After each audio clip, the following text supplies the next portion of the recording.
Good morning, sir. Morning, morning. Morning. Morning. Good day.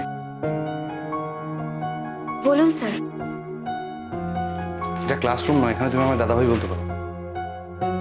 আপনার সঙ্গে আমার ছাত্রী শিক্ষকের সম্পর্কটাই সবথেকে বড় হয়ে আছে স্যার, তাই আমার আপনাকে স্যার বলে ডাকতেই ভালো লাগে। বুঝেছি।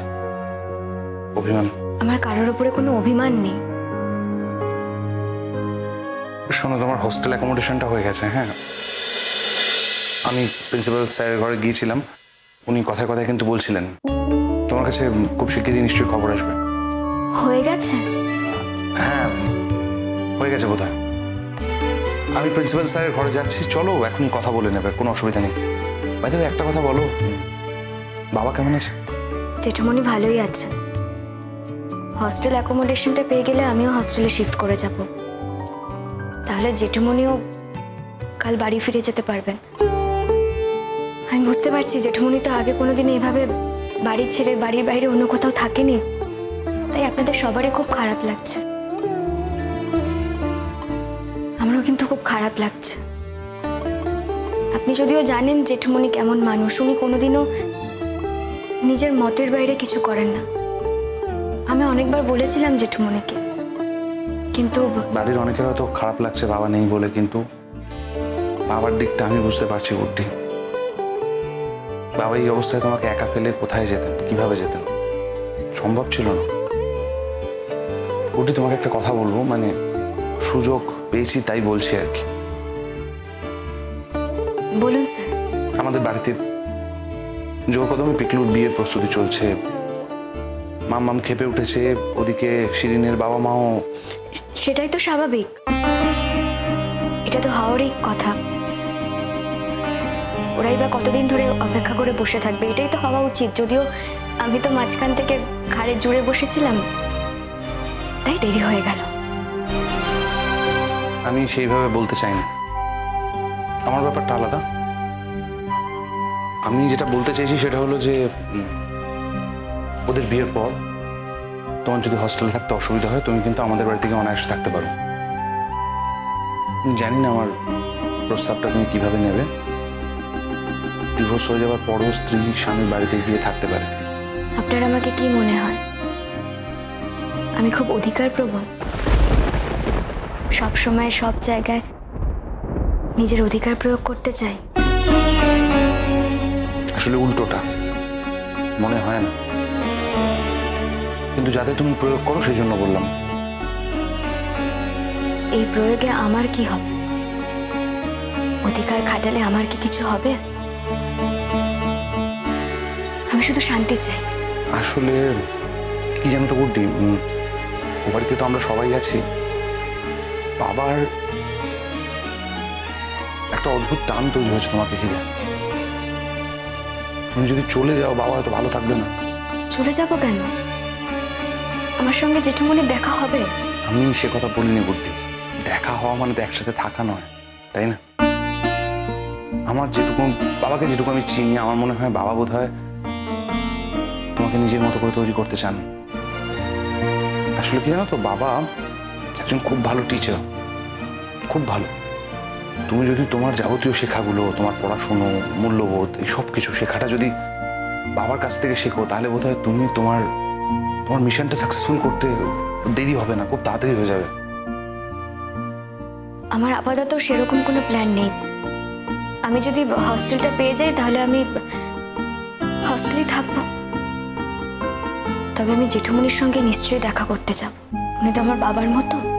জেঠুমনি যতদিন নিজে থেকে না আমাকে বারণ করছেন, ততদিন পর্যন্ত আমি জেঠুমনির সঙ্গে দেখা করা বন্ধ করব না। এটুকু কথা আমি আপনাকে দিতে পারি। সপ্তাহে 1-2 দিন যদি আপনাদের বাড়ির লোক আমাকে অ্যালাউ করে, তাহলেই আমি খুশি। কারণ আমি তো আর জেঠুমনিকে বলতে পারি না, জেঠুমনি তুমি বাইরে এসে আমার সঙ্গে দেখা করো। হ্যাঁ, কলেজে এসে দেখা করলেও জেঠুমনির সঙ্গে আমার দেখা হবে। ওর কথা, আমি শহরে যতদিন থাকবো ততদিন জেঠুমনির সঙ্গে আমার দেখা হবে। জেঠুমনির সঙ্গে দেখা না করে আমি এই শহরে থাকবো না। আর এই শহর থেকে যদি একদিন চলে যাও, তাহলে তো আমাদের কারোর সাথে কোনোদিন যোগাযোগ রাখবে না, তাই তো? সব যোগাযোগ ঈশ্বর পছন্দ করেন না, তাই কিছু কিছু যোগাযোগ নিজে থেকেই কাটছাট করে দেয়। এটাও হয়তো সেরকম। আপনার বোধহয় ক্লাস আছে, আমি কি প্রিন্সিপাল স্যারের ঘরে একবার যাব? না, আমার ক্লাস ডেফিনেটলি আছে, কিন্তু তার আগে তোমাকে চলো আমি প্রিন্সিপাল স্যারের ঘরে গিয়ে কথা বলিয়ে দিই। এসো এসো এসো। তুমি একা গেলে এখন স্যার কথা নাও বলতে পারেন, উনি এখন বিজি আছেন হয়তো, তো আমি গেলে এক্ষুনি কথা হয়ে যাবে। এসো।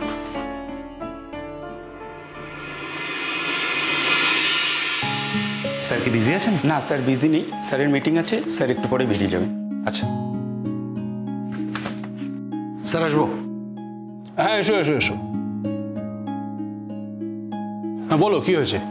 স্যার আমি আসলে আমার জন্য নয়, আমি গুড্ডির জন্য এসেছি। আচ্ছা, গুড্ডি, গুড্ডি। স্যার আসবো? এসো।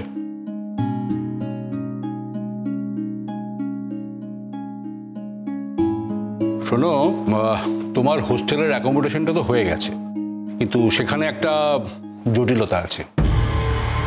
জটিলতা? হ্যাঁ মানে এখানে আমার খুব একটা কিছু করারও নেই। মানে একটি মেয়ে আগে থেকে অ্যাপ্লিকেশন করেছিল, কিন্তু সে শিফট করেনি, আর তার ঘরটা খালি ছিল, আর তোমারও আর্জেন্ট ছিল, তো এটা তোমাকেই দিয়ে দিয়েছি। কিন্তু যদি সে আবার শিফট করে যায়, তখন তো তোমায় ঘরটা খালি করে দিতে হবে। আর যদি তার হোস্টেলের প্রয়োজন না হয়, তুমি থেকে যাবে ও ঘরে। তুমি বরঞ্চ অফিসে গিয়ে একবার যোগাযোগ করো। কবে থেকে পাবো স্যার? সে তুমি কাল থেকেই চলে আসতে পারো। স্যার এখন তাহলে অফিসে গিয়ে যোগাযোগ করবে, তাই তো? হ্যাঁ হ্যাঁ, অফিসে গিয়ে যোগাযোগ করে নিক, অ্যাকোমোডেশনের ব্যাপারে কথাবার্তা বলে নিক। তারপর যদি আমাকে ঘরটা ছেড়ে দিতে হয় তাহলে? দেখো, তাহলে তো আমার খুব একটা কিছু করার নেই। কোনো সিট তো খালিও নেই যে তোমাকে দেব। আর যদি কোনো সিট খালি হয়, সেটা তুমিই পাবে, কারণ তোমার তো অ্যাপ্লিকেশন করাই রয়েছে। দেখো, আমাদের কলেজ এসব ব্যাপারে খুব ট্রান্সপারেন্ট, আর এখানে কোনো রকম অপরিষ্কার কোনো অস্বচ্ছতা আমরা রাখতে চাই না। ঠিক আছে স্যার, কোনো অসুবিধা নেই।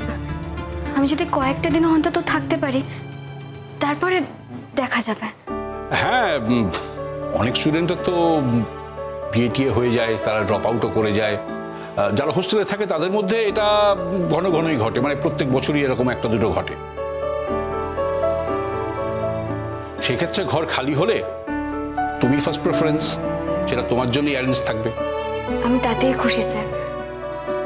আমি এটাও জানি আপনি যখন একবার বলেছেন যদি বিন্দুমাত্র সুযোগ থেকে থাকে আমি পাবো সেটা। তবে স্যার আমার সত্যিই অ্যাকোমোডেশনটা খুব দরকার। আমি যে কটা দিন আছি, যে কটা দিন সময় পাবো, আমি হস্টেলেই থাকতে চাই স্যার। হ্যাঁ মানে এই কথাই তোমাকে বলার ছিল, বাকি কথা তুমি এই অফিসে গিয়ে বলে নাও, ঠিক আছে? স্যার। হ্যাঁ বলো। স্যার আসলে তো গুড্ডির থাকার জায়গার একটা খুব দরকার। হস্টেল অ্যাকোমোডেশনটা যদি পার্মানেন্টলি পেয়ে যেত তাহলে খুব ভালো হতো, সুবিধা হতো আর কি। তুমি তো জানোই কলেজের নিয়ম কানুন, যা নিয়ম আছে আমি সেই কথাটাই বলেছি। তাতেই হবে স্যার, আমি তাহলে কালই চলে আসবো। ঠিক আছে, ওকে স্যার। আরে ঠিক আছে ঠিক আছে, প্রণাম করতে হবে না। Thank you so much sir. ঠিক আছে, আমি আসছি। হ্যাঁ এসো, আমাকে আবার একটু বেরোতে হবে, একটা মিটিং আছে। ওকে স্যার, ওকে, হ্যাঁ আসছি স্যার। হ্যাঁ এসো। Thank you.